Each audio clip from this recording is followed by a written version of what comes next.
Hello, welcome at the ePIC 2019 in Lille. Please tell me your name and where are you from? My name is Caroline Nagier. I'm from France, from the city of Poitiers, but I work for Poitiers and Limoges, which is another city in France, in universities. Okay, thank you. And what brought you here? Well, like each year, it's the best practice exchange and of course the networking. Those are the main issues about ePIC conferences. Yes. Okay, thank you.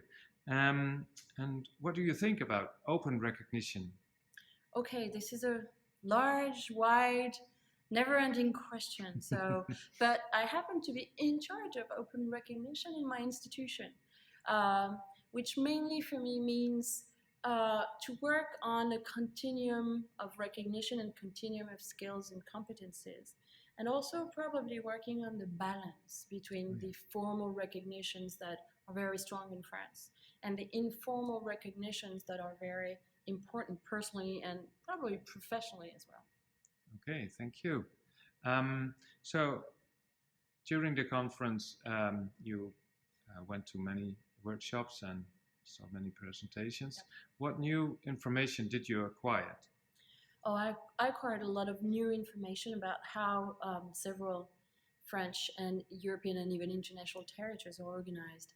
But apart from the informational issue, I really enjoyed the experience that was presented to us in the form of improvisation on what is an open badge by an association which is called Cadabra, and which physically embodied what it is to create a badge, to endorse a badge, and to use a badge in a social platform. Yes. And this is the first time I actually can picture in a very concrete way how to disseminate this idea of badges as instruments of trust and ecosystem relationships. Yes, thank you.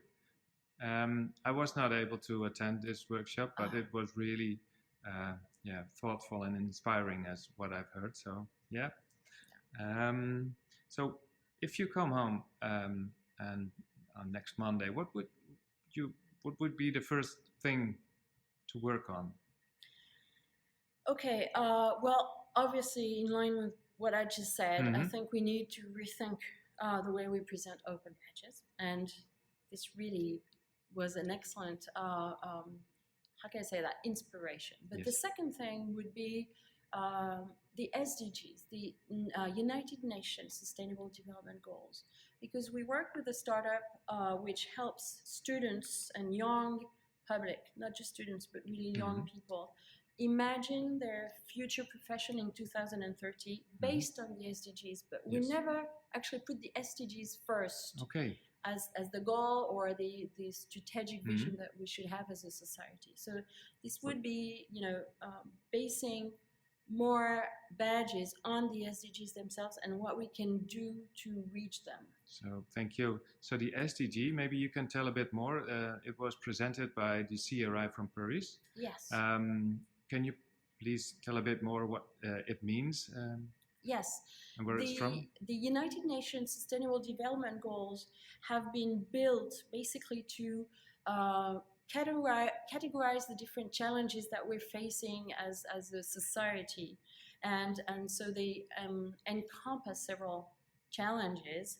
The biggest one is climate change, of course, but there's also poverty, gender, and so each SDG has actions and recommendations, and they define the kind of challenges that we have to overcome.